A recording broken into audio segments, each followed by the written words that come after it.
कल जो जनरल बाजवा साहब हैं उन्होंने जो अलविदाई खिताब किया उन्होंने भी बड़ी उसमें अहम बातें की हैं। हमने कल उस पर बड़ी तफसील से गुफ्तगू की, लेकिन उसमें एक है जिस पे कि मैं चाहता हूँ, क्योंकि मैंने आपकी असम्बली में बड़ी तकरीरें सुनी हुई हैं, आप भी जो ईस्ट पाकिस्तान का डिबैकल है उस पर कई दफ़ा बात कर चुके हैं। बाजवा साहब ने इस हवाले से क्या कहा, ज़रा सुने। मैं यहाँ पर कुछ हकायक दुरुस्त करना चाहता हूँ। सबसे पहले साबका मशरिकी पाकिस्तान एक फौजी नहीं, एक सियासी नाकामी थी। लड़ने वाले फौजों की तादाद 92,000 नहीं, सिर्फ 34,000 थी।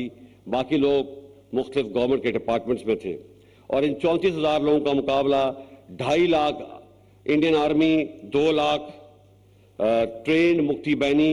अगेंस्ट दीज हैवी ऑड्स हमारी फौज बहुत बहादुरी से लड़ी और बेमिसाल कुर्बानियां पेश की, जिसका इतराफ खुद Indian army chief field marshal Manek Shah ने भी किया है।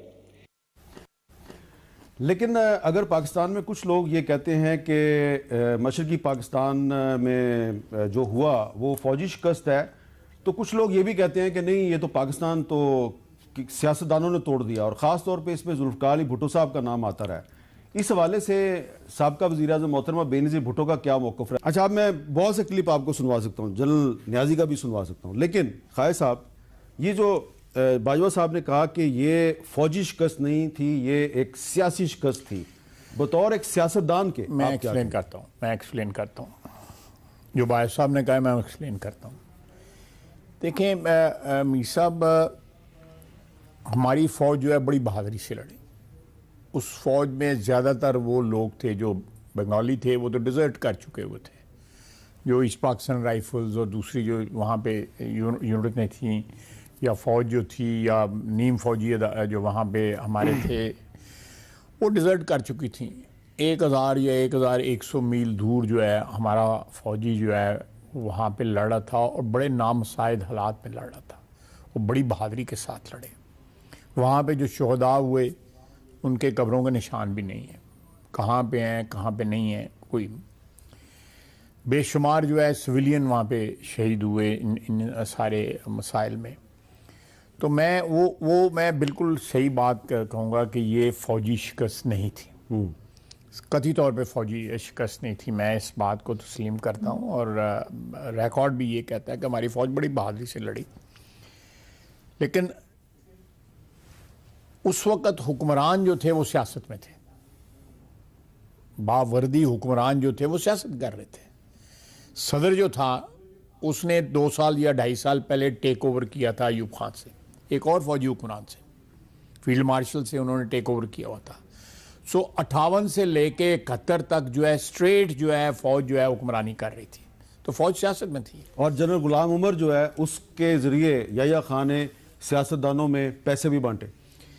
ना सिर्फ पैसे बांटे, बल्कि उन्होंने ये ऑफ़र की कि तीनों मुस्लिम लीगें जो है, कयूम लीग, कन्वेंशन लीग और कौंसिल मुस्लिम लीग जो है, इनको मुत्तहिद किया जाए और इनको हुकूमती पार्टी बना के इलेक्शन लड़वाया जाए।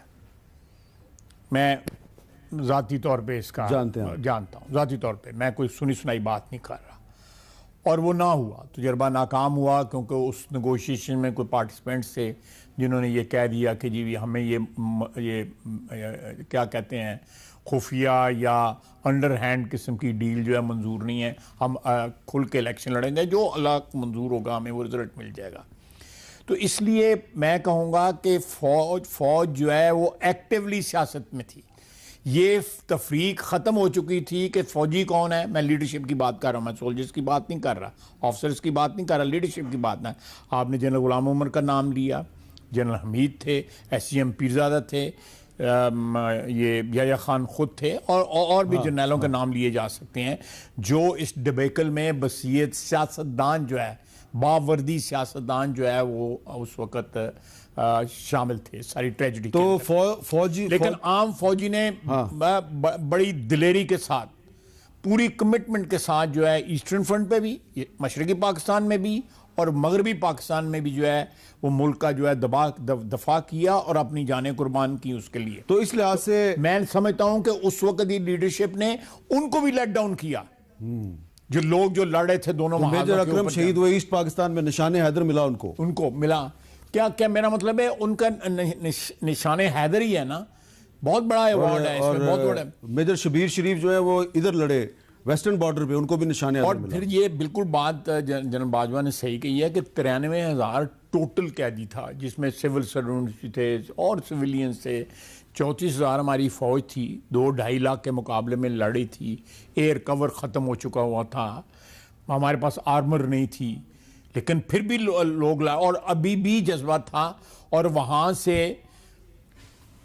ऐसे भी लोग थे जो बाद में PIA के MD बने, जो है वो वहाँ से नर्सों के जहाज़ में बैठ के जो है वहाँ से फरार हुए और बर्मा पहुँच गए। ऐसे भी वाक़ नहीं, वो तो जनरल अली कुली खान साहब उस वक्त मेजर थे, तो वो बहुत से हेलीकॉप्टर उड़ा के ले गए थे, उन्होंने तो सरेंडर ही नहीं किया था, वो भाग गए थे वहाँ से, उन्होंने सरेंडर नहीं किया था। और ये सारे जो है उनके साथ उनको ये लेके गए थे, पूरा आर्मी एविएशन का पूरा स्क्वाड्रन जो है वो बर्मा चला गया। मैं नाम नहीं लेना चाहता था, लेकिन जो है वहाँ पे लोग लड़े भी, लोगों ने बादल नखास्ता मजबूरन जो है अपनी कमांड के मजबूरी की वजह से, कमांडर्स की मजबूरी की वजह से सरेंडर भी किया वहाँ पे। बहरहाल ये हमारा एक ज़ख्म है, एक तारीख उसकी एक जो है उसकी वो ये याद रखना चाहिए। तो इसका सबक यही है कि फौज को सियासत से दूर रहना चाहिए, और जो कल जनरल बाजवा ने बात की बिल्कुल दुरुस्त बात है। मैं उसमें एक बात मैं और ऐड करूंगा मीर साहब, कि मैं अब एक सियासतदान की हैसियत से मैं कमेंट करने लगा हूं, जो जनरल बाजवा साहब ने जो कहा है। सियासतदानों को ये गलत फहमी है पिछली कई दहाइयों से कि वो अपनी मर्जी का चीफ लगा लें तो वो महफूज हो सकते हैं।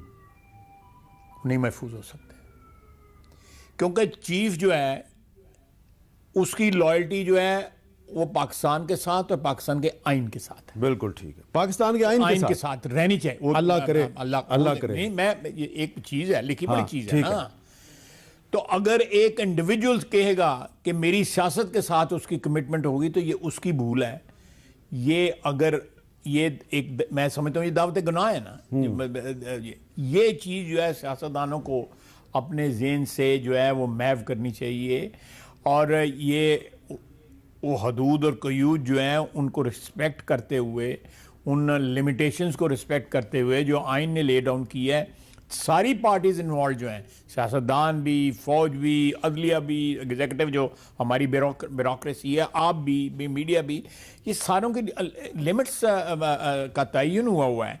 तो अगर ये मैं कहूँ कि मीर साहब जो है मेरी दोस्ती है, भाईचारा है, तो ये मेरे लिए जो है वो मुझे प्रोजेक्ट करते रहेंगे हर वक्त जो है। तो मीर साहब ने अपना पेशा भी जो आपका प्रोफेशन है उसकी भी तो लिमिटेशंस हैं ना, वो करना है आपने। इसी तरह मैं किसी फौजी से ये एक्सपेक्ट करूं कि वो मुझे अपनी छतरी के या अपनी छप्पर छां के नीचे रखेगा और मैं अपना हुकूमत करता रहूँगा, और अगर वो कहेगा कि मैंने आइन और कानून की पाबंदी करनी है तो मैं उसको कहूँगा तुम न्यूट्रल क्यों हो गए हो, तुम फिर उस वक्त फिर मैं गाली दूंगा। आज दिन नहीं है गाली याद करने का। अल्लाह ताला का शुक्र है कि हमने एक बहुत बड़ा मरला जो है ना, उसकी मेहरबानी है, तौबा करनी चाहिए कि ये मरला जो है सारे पाकिस्तान के लिए जो एक बहुत बड़ा बोझ बना हुआ था, वो अल्लाह ताला ये जो अपॉइंटमेंट्स हमने आज की हैं उनको और हमें भी इस बात की तौफीक दे कि हम अपने आइन और कानून की और इस मुल्क की जो है ना उसकी पाबंदी करें और मुल्क की खिदमत करें, और आम आदमी का जो हालात हैं वो किसी तरह उनको तब्दील करें। बाकी ये जो पावर के झगड़े जो हैं, इक़्तिदार के झगड़े जो हैं, ये बहुत बहुत शुक्रिया।